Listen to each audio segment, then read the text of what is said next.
마태복음 12장 46절에서 50절로 누가 내 가족이냐라는 제목으로 말씀을 전하도록 하겠습니다.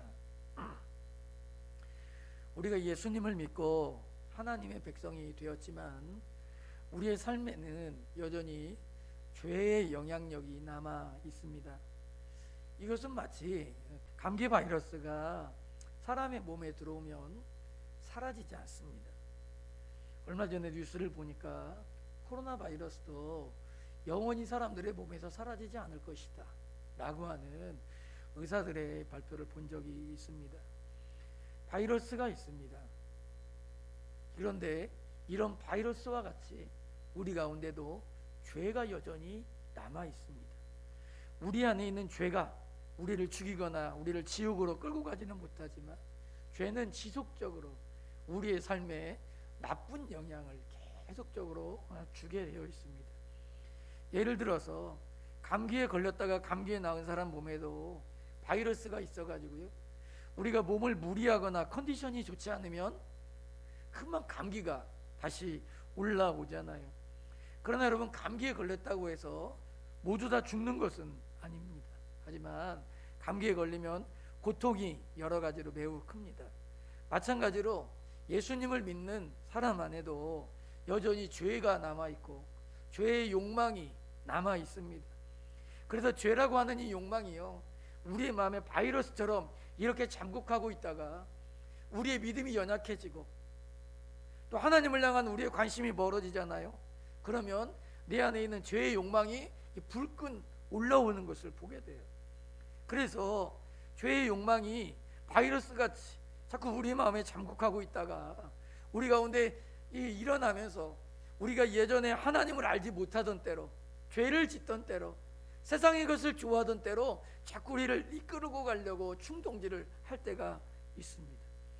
여러분, 이것처럼 우리가 자꾸만 하나님으로부터 멀어지려고 할 때 우리에게 정말 필요한 것은 그런 우리를 붙들어줄 힘이 필요합니다. 근데 이런 힘이 어디에서 나오는가? 1차적으로는 그런 힘은 하나님이 주시는 믿음 안에 나오는 것이겠죠. 그런데 또 우리가 이런 힘을 어디서 얻게 되냐면, 사실 이런 힘은요, 신앙의 공동체 안에서 얻을 수가 있는 것입니다. 그래서 우리 믿음의 공동체가 그렇기 때문에 우리 가운데 너무 소중한 것입니다. 앞서 우리가 말씀에서 살펴보았던 것처럼 귀신이 한 사람으로부터 나와가지고요, 물 없는 곳으로 다니며 쉬기를 구하였다, 그러나 얻지 못했다 라고 이야기하고 있습니다. 사탄은요, 지금도 쉬고 정착할 만한 사람들의 마음을 찾아다닙니다. 그래서 마귀는 지금도 어떻게든지 그 사람들의 마음에 들어가려고 하고 있어요. 그래서 믿지 않는 사람들이 모인 곳에는요, 사탄이 틈타기 쉽습니다. 특히 술을 마시고 음란한 분위기 만들고 흥분된 분위기를 만들고 이렇게 죄에 빠지기 쉬운, 이런 사탄이 들어가 놀기 쉬운 이런 분위기를 만드는 곳이 있습니다. 그렇기 때문에 기독교인들은요, 하나님을 믿는 사람들은 우리가 이런 곳을 피해야 됩니다. 그러나 반대로 우리 예수 믿는 사람들이 모여서 하나님 앞에 예배드리고 하나님께 기도하고 하나님의 말씀 가운데 우리의 삶을 돌아보는 곳에는 이런 영적인 분위기가 달라요. 미친 사람도 정신이 번쩍 들게 할 만한 그런 놀라운 생명의 말씀이 하나님의 말씀 가운데 있는 것입니다. 그러므로 여러분, 우리 믿는 사람들은요, 우리가 이렇게 사탄이 여전히 많은 이 무리들 가운데서도 사람들을 죄 가운데로 인도하려고 돌아다닌다는 것 기억해서 우리는 세상에 죄짓고 어둠 가운데 빠져들게 하는 그런 문화에 우리의 삶을 맡기지 마시고, 우리가 하나님 안에서 믿음으로 우리의 영혼이 살고 새로워지는 곳에, 특별히 이 믿음의 교회와 이 믿음의 공동체 안에 우리의 삶을 늘 맡기는 그런 여러분들이 될 수 있기를 바랍니다. 제가요, 밖에 나가서 일을 보려고 밖에 나가는 경우들이 종종 있습니다. 밖에 나가서 살다 보면요, 이 사람 만나고 저 사람 만나고 대화하고 하다 보면 얼마나 우리의 영혼이 피폐하고 힘든지 몰라요. 근데 제가 밖에 나갔다가 이 집으로 돌아올 때 멀리서 우리 교회를 볼 때요, 저는 멀리서도 우리 교회 종탑을 먼저 보거든요. 근데 멀리서 우리 교회 종탑만 봐도 마음이 얼마나 위로가 되는지 몰라요. 제가 우리 성도님들 신방하다 보면 가끔씩 보면 야 진짜 좋은 집 있다 막 이래요. 어떤 분들은 어떤 집이 좋냐 그러니까 막 앞에 경치가 좋고 앞에 녹음이 막 울어지고 막 이런 집이 좋다 그러는데, 제가 우리 성도님 집을 신방하다 보면 자기 집에서 어떤 분들은요 집에 가니까 교회 종탑이 너무 잘 보이는 거예요. 그래서 제가 그런 집을 보면서 야 저 집이 진짜 좋은 집이다. 어렵고 힘들 때에도 그냥 눈만 들으면 이 교회 종탑과 십자가가 보이니까 늘 하나님이 그냥 하나님을 가까이 하는 그런 마음이 있으니까 진짜 저런 집이 좋은 집이다 이런 생각을 합니다. 여러분 저 깊은 심산유곡에 사람들 아무도 살지 않는 곳에다가 멋진 집을 지으면 행복할 것 같지만 우리 하나님의 사람들은요, 우리가 이 믿음의 공동체가 있는 교회가 좋은 것이죠. 뭐 교회가 좋다는 게 제가 이 종탑을 사랑하고 이 종탑을 좋아해서 그렇겠습니까? 아닙니다. 왜냐하면 교회는 우리 믿음의 공동체가, 우리 믿음의 식구들이 함께 믿음 안에서 한 마음으로 가지고 서로 위로와 격려와 힘과 은혜를 주는 그런 믿음의 사람들이 있기 때문에 교회가 좋은 것이죠. 그래서 멀리서 들을 때마다 저는 이 종탑을 보면 얼마나 마음이 좋고 행복한지 몰라요. 그러므로 우리 믿음의 사람들이 함께 모여 있고 함께 예배하는 곳 위에는 하나님의 그룹들이 날개를 펼쳐서 보호하기 때문에 악한 사탄 마귀가 감히 덤길 수 없는 놀라운 은총과 도움이 있는 줄로 믿습니다. 그래서 우리 성도들의 삶은요 언제나 신앙 공동체로부터 보호를 받고 신앙 공동체로부터 이 기도를 지원받는 그런 삶을 살아야 돼요. 그래서 예수님께서 사람들에게 하나님의 말씀을 가르치시고 할 때 늘 그 믿음의 공동체들이 함께하고 따라다녔던 것처럼 우리도 그래야 돼요. 이제 농사를 시작해서 서로 이제 밭에 논에 식물들을 심어야 되는데 여러분 그냥 날씨와 기후만 보느라고 날씨만 보느라고 막 바쁘게 정신없이 할 것이 아니고 우리가 그 작은 것에 시작하더라도 하나님 앞에 이 밭에 들어가 식물을 심기 전에 하나님께 기도하면서 하나님께 우리의 삶과 우리의 생애를 책임져 주시고 나뿐만 아니라 또 동양에 있는 많은 우리 믿음의 성도들이 있는데 하나님 우리 성도들의 모든 농사와 우리 성도들의 모든 일들 가운데 하나님 함께 해달라고 기도하면서 우리 공동체를 사랑하는 마음으로 기도하면서 심고 기도하면서 가꾸는 그런 여러분들 될 수 있기를 바랍니다. 우리 예수님도요 늘 말씀을 가르치실 때에 이 주위에 믿음의 사람들이 있었어요. 그들로부터 예수님도 언제나 지원을 받고 도움을 받았습니다. 근데 오늘 말씀해 보니까요 예수님께서 사람들에게 하나님의 말씀을 가르치고 있을 때에 예수님의 육신의 가족들이 예수님을 만나러 왔습니다. 47절에 보니까 한 사람이 예수께 여짜오되 보소서 당신의 어머니와 동생들이 당신께 말하려고 밖에 서 있나이다 이렇게 얘기합니다. 예수님의 육신의 가족들이 예수님을 찾아온 것입니다. 예수님에게는 아버지가 계셨어요. 예수님에게는 어머니도 계셨습니다. 그리고 예수님은 동생들도 있었어요. 그래서 예수님은 공생애를 시작하시기 전에 약 30년 동안 이 집안의 가업이었던 이 목수의 일을 이어받아서 가족들의 생계를 책임지고 하는 일들을 했습니다. 근데 오늘 말씀해 보니까 그런 예수님의 어머니, 동생들 이들이 예수님을 찾아온 것입니다. 왜 아버지는 없을까?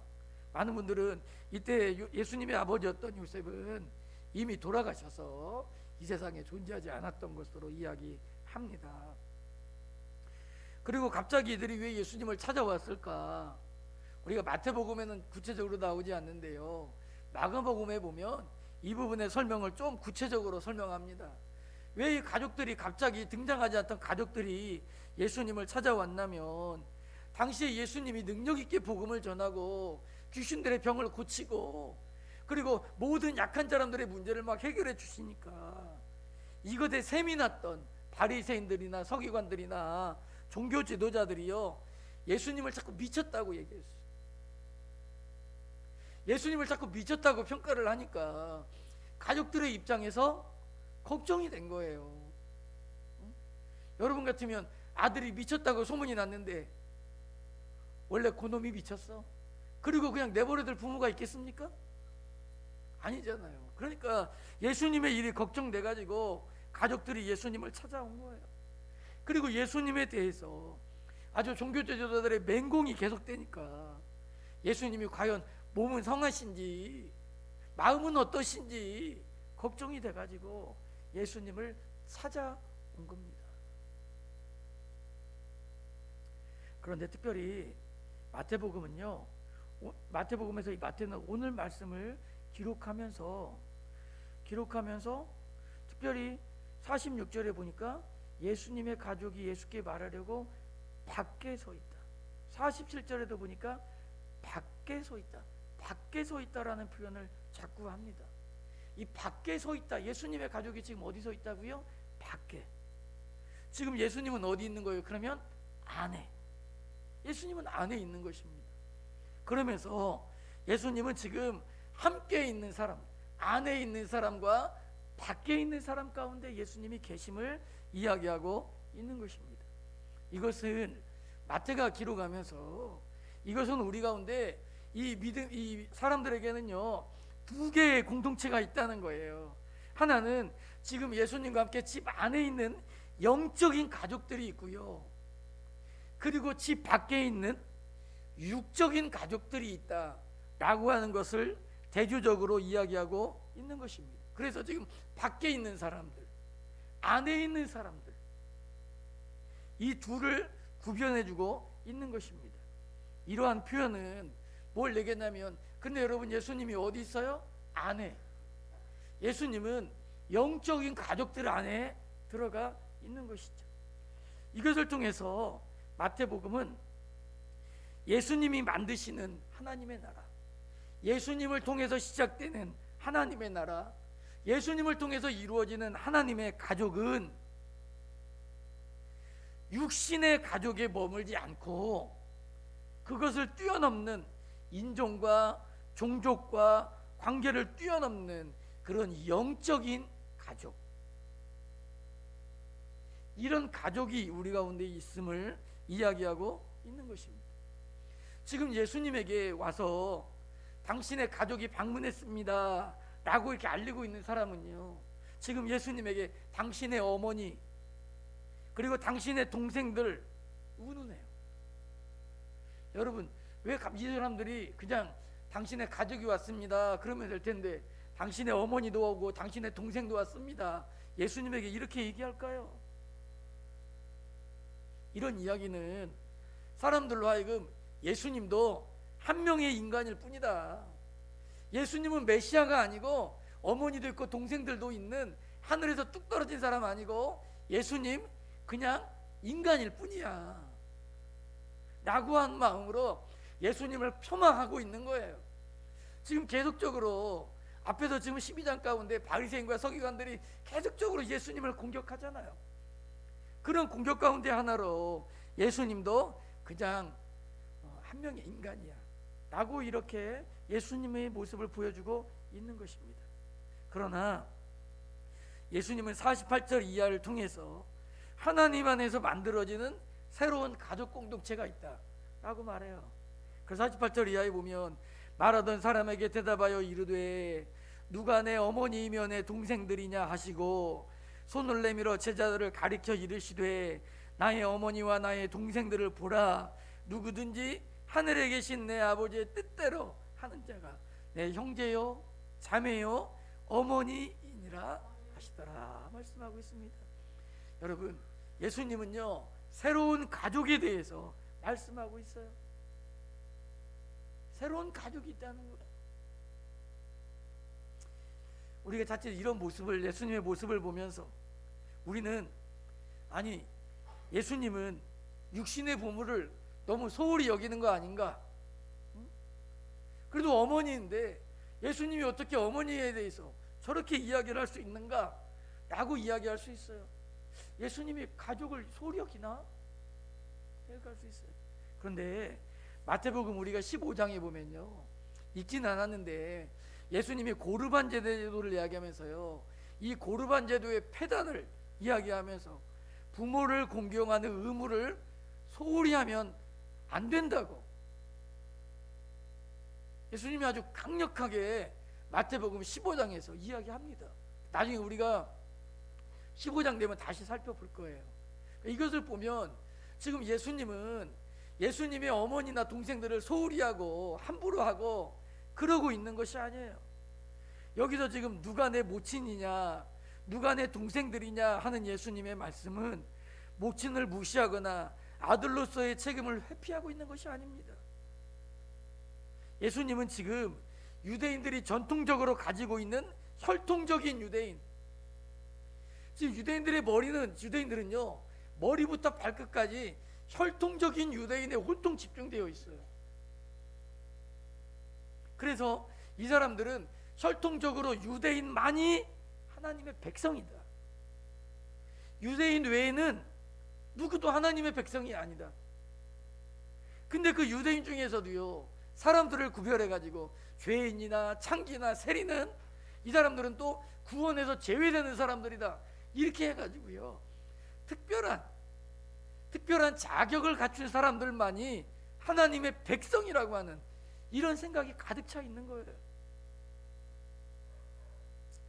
근데 예수님은 이런 생각에 대해서 말하고 있는 것입니다. 더 중대하고 더 중요한 하나님의 백성이 있는데, 하나님이 원하시는 진짜 하나님의 중요한 백성은 뭐냐면 믿음으로 만들어지는 공동체다. 할렐루야. 지금 그걸 이야기하고 있는 거예요. 그러니까 여기서 누가 내 모친이며 누가 내 동생이냐라고 하는 것, 부모를 무시하는 게 아니라, 야, 너희가 말하는 그 육신의 부모, 육신의 동생들이 우리의 가족이 아니라 하나님의 가족, 구원받는 하나님의 가족은 우리가 믿음 안에서 묶어진 하나의 새로운 공동체다 라고 하는 것을 대조적으로 이야기하고 있는 것입니다. 그래서 예수님을 혈통적인 사람으로 묶어두려고, 예수님 너는 인간이잖아 라고 묶어두려는 사람들의 공격에 대해서 혈통적인 공동체, 혈통적인 가족이 참 가족이 아니고 하나님의 나라를 우선하는 만왕의 왕으로서의 예수님의 모습을 보여주고 있는 것입니다. 제가 말씀드렸는데 마태가 강조하고 있는 것은 뭐냐면, 당시 유대인들의 사고에는 메시아는 유대인들만을 위한 구세주다, 이런 생각을 유대인들이 다 가지고 있었어요. 유대인들은요, 이 유대인들만이 구원을 받고 유대인들만을 위한 메시아가 와서 유대인들만 구원할 거라고 얘기해요. 근데 마태는 마태복음을 기록하면서 처음부터 지금까지 계속해서 예수님은 유대인들만을 위한 오심이 아니고요, 예수님 메시아는 온 인류를 위한, 모든 세계를 위한, 믿는 자들을 위한, 하나님의 뜻 가운데 사는 자들을 위한 왕으로서, 구원자로서 이 땅에 오셨다, 이걸 이야기하고 있는 거예요. 그러니까 지금 오늘 말씀에서도 유대인들은 자꾸만 예수님 너는 그냥 인간의 한 사람일 뿐이야, 한 사람의 유대인일 뿐이야 라고 말하는데, 예수님은 지금 함께 있던 세리들, 함께 있던 죄인들, 함께 있던 병자들, 그 모든 사람들에게 이야기하면서 나의 참 가족은 하나님 안에 있는 이 모든 믿음의 사람들이 참 가족이다. 그래서 나는 유대인들만의 왕으로 온 게 아니라 나는 이 모든 죄인들과 모든 사람들의 구원자로 이 땅에 오셨다 라고 하는 것을 이야기하고 있는 것입니다. 그러므로 여러분, 예수님은 말씀을 통해서 오늘 우리에게도 깨닫게 해주시는 게 있는 거예요. 그게 뭐냐면 우리에게도 영적인 가족이 있다는 것입니다. 그 가족은 50절 말씀에 어떻게 만들어지느냐, 가족의 50절에 보니까 누구든지 하늘에 계신 내 아버지의 뜻대로 행하는 자라고 말씀하고 있습니다. 하나님의 뜻대로 행한다라고 하는 말은 이 마태복음 전체에 흐르고 있는 핵심적인 주제 중에 하나예요. 하나님의 뜻대로 구하는 거. 그래서 우리가 예수님이 기도를 가르칠 때도 뭐라고 말합니까? 하늘에서 뜻이 이루어진 것처럼 땅에서도 이루어지잖아요. 그러니까 하나님의 뜻이 이루어지는 것이 마태복음의 여러 주제 중에 하나입니다. 그러므로 유대인이라는 특별한 혈통관계가 하나님의 나라에 들어간다는 보장이 없는 것이죠. 하나님의 뜻은 삶의 전환과 함께 예수님의 초청을 받고 예수님의 이 부르심에 우리가 듣고 믿음으로 순종하는 거예요. 믿음으로 순종함으로 우리가 하나님의 뜻 가운데 거하는 것이죠. 이것처럼 우리가 하나님의 말씀을 듣고 예수님의 부름을 듣고 그 말씀에 순종하고 그 믿음을 가지고 하나님의 사람으로 살아가는 것, 이게 바로 하나님의 뜻대로 사는 거예요. 그래서 하늘에 계신 아버지의 뜻대로 살아가는 사람들만이 하나님의 백성, 하나님의 가족이다. 할렐루야. 성경은 이야기하는 거예요. 그래서 예수님이 지금 뭐라고 말합니까? 누구든지 이렇게 말하잖아요. 누구든지입니다. 누구든지 하늘에 계신 내 아버지의 뜻대로 하늘에 계신 아버지의 뜻대로 그 예수님을 믿고 예수님을 받아들이면 그 사람들은 바로 하나님의 영적인 가족이 되어진다라고 하는 거예요. 그래서 하나님의 뜻대로 살아가기 위해서 인내하면서 또 고단한 하루하루의 삶을 감사와 기쁨으로 살아가고 있는 모든 사람들은 다 하나님의 새로운 가족인 줄로 믿습니다. 그런 사람들은 모두 다 우리의 새로운 가족인 거예요. 특별히 이제 오늘 말씀해 보면 지금 이 밖에 이 사람들이 예수님의 올 때에 뭐라고 말했습니까? 당신의 어머니와 동생들이 밖에 서 있습니다라고 말하는데 예수님은 뭐라고 말하고 있냐면 누구든지 하늘에 계신 내 아버지의 뜻대로 행하는 자가 내 형제요, 내 자매요, 어머니다. 여러분 앞에서 자매 이야기는 안 했잖아요. 그렇죠? 자매 이야기는 안 했는데도 예수님이 자매를 이야기하는 거예요. 이 말은 무엇이냐면 여러분 하나님의 뜻대로 행하면 남녀노소 빈부귀천 유대인이나 이방인을 막론하고요 모두가 다 예수님의 제자가 되고 하나님의 나라의 가족됨을 그 누구라도 된다라는 것을 이야기하고 있는 것입니다. 사실 예수님이 이 땅에 오신 것은 이처럼 믿음으로 만들어진 새로운 가족 공동체를 우리에게 선물해 주시기 위해서 오신 거예요. 가족은 어쩌다가 한 번 만나는 사람들은 아니잖아요. 가족은 어떤 사람들입니까? 항상 함께 있으면서 모든 것을 나누고 모든 것을 함께하는 사람들이 가족입니다. 그리스도인들은 예수님을 중심으로 모여서 함께 모든 것을 나누고 함께하는 그런 믿음의 공동체가 바로 우리 그리스도인들이요 교회입니다. 저에게도요 어머니도 계시고 형제들도 있습니다. 근데 제가 어느 그런 생각을 궁금해 해봐요. 저희 어머니가 저를 얼마나 잘 알까? 뭐 생각을 많이 해봐요. 저희 형제들이 나에 대해서 잘 알까? 본인들이 잘 안다고 생각해요. 근데 곰곰이 생각해 보면 여러분 저희 부모님은요 제가 대학 가기 전까지만 저희 부모님하고 살았거든요. 근데 그때는 제가 제 의견이나 제가 갖고 있는 생각을 막 부모님께 이야기하고 막 그럴 때가 아니에요. 저희 형제들도 마찬가지입니다. 저희 형제들은 훨씬 더 일찍 헤어졌죠. 각자 왜냐면 타지로 나가고 막 이러면서 저희 형하고 저희 동생하고 같이 한 집에서 살아본 적이 없으니까요. 어릴 때 외에는 살아본 적이 없으니까요. 그런데 생각해 보니까 나를 가장 잘 아는 사람이 누굴까? 사실 나를 가장 잘 아는 사람은요 어떻게 보면 제 아내가 저를 가장 제일 많이 알겠죠. 왜냐하면 제가 이성적으로 생각하고 사고하면서 대화하고 이러면서 살아왔던 삶이 있기 때문에 제 아내가 저를 잘 알 겁니다. 근데 그 다음으로 저를 제일 잘 아는 사람들은요, 여러분들이에요. 여러분. 제가 어떤 사람인지, 제가 어떻게 말하는지, 제가 어떻게 행동하는지, 제가 어떻게 살아가는지를 가장 가까이에서 보고, 그리고 가장 가까이에서 저와 함께 늘 대화하고 늘 만남을 가지고, 제가요, 저희 부모님도 1년에 이렇게 많이 안 만나요. 네?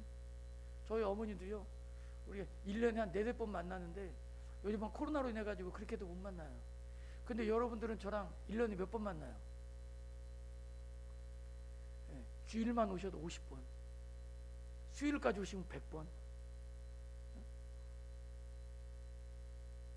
물론 새벽 예배까지 오시면 더 많이. 그러니까 여러분들이 어떻게 보면 제가 진정으로 제일 많이 만나는 분들이 여러분들이에요. 그래서 여러분, 어떻게 보면 말씀했는 것처럼 우리가 예수님 안에서 함께 나누고 함께 대화하고 함께 살아가고 함께 몸부딪혀가면서 살아가는 사람들이 바로 여러분들이요, 믿음의 공동체 것입니다. 특히 우리 믿음의 공동체 안에서 이런 신령한 위로와 하나님의 말씀의 능력을 우리가 함께 나눌 때에 우리 가운데 있는 이 세상의 죄를 이기고 이 모든 어려움들을 극복할 수 있는 힘을 사실 여러분들 안에서 우리가 함께 얻게 되는 줄로 믿습니다. 예수님은 지금 뭐라고 말하고 있냐면, 예수님은 이 대화를 통해서 예수님에게 만들어진 이 새로운 가족, 새로운 공동체 안으로 예수님은 있기를 원하지요. 예수님은 옛날 가족에게, 밖에 있는 가족에게 돌아가는 것을 예수님은 거절하셨습니다. 예수님은 지금 예수님이 새로운 가족 공동체, 새로운 영적인 공동체를 버리고 예수님이 밖으로 나가는 것이 아니고, 예수님이 만들어진 새로운 공동체 안에 밖에 있던 가족들이 들어와야 된다라는 걸 이야기하고 있는 거예요. 그러므로 여러분, 오늘 우리도 그렇습니다. 우리도 하나님이 우리 가운데 믿음으로 하나님의 뜻 가운데서 만들어준 우리의 믿음의 공동체, 이 공동체와 우리 성도들을 소중하게 여기고 사랑하는 여러분들 될 수 있기를 바랍니다.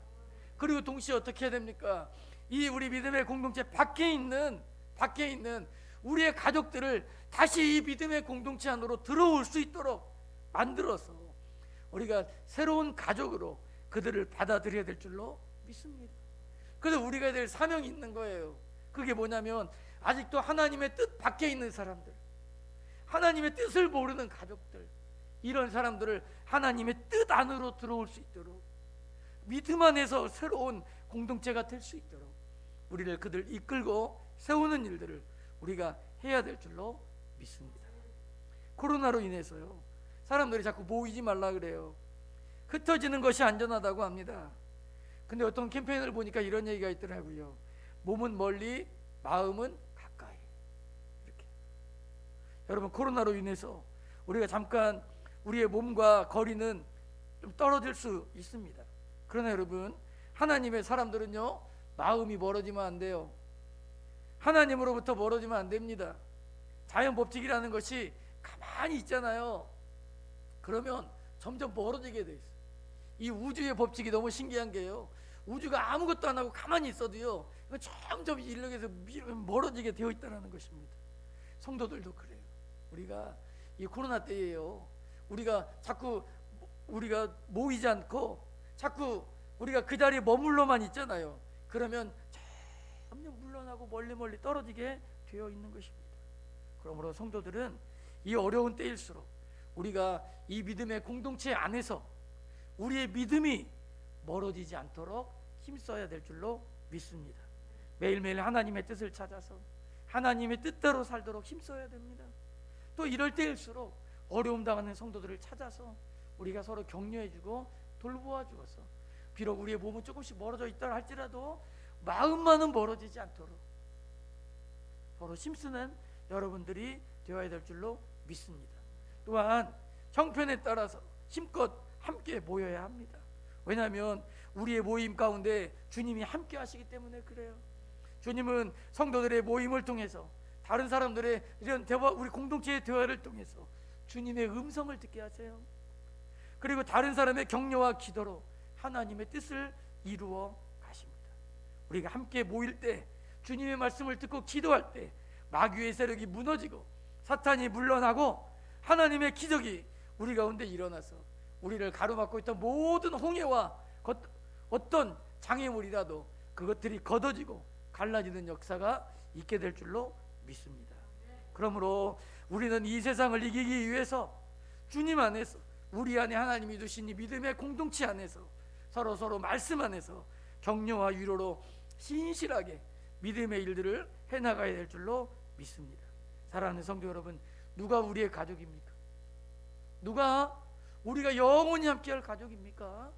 우리는 주님 안에서 오늘 말씀을 다시 한번 새롭게 생각해보고, 우리 예수님이 우리 가운데 이 땅에 오신 이유가 그저 육신의 가족에만 머물러 있는 것이 아니라 우리 가운데 있는 영적인 가족, 주님이 통치하고 다스리는 영원한 나라를 우리 가운데 알려주기 위해서 이 땅에 오셨기 때문에 우리가 그 나라의 일원으로서, 그 나라의 백성으로서 우리도 영적인 가족을 귀하게 여기고 이 믿음 안에서 멀어지지 않도록 늘 힘쓰면서 살아가는 우리 성도님들을 되어야 될 줄로 믿습니다.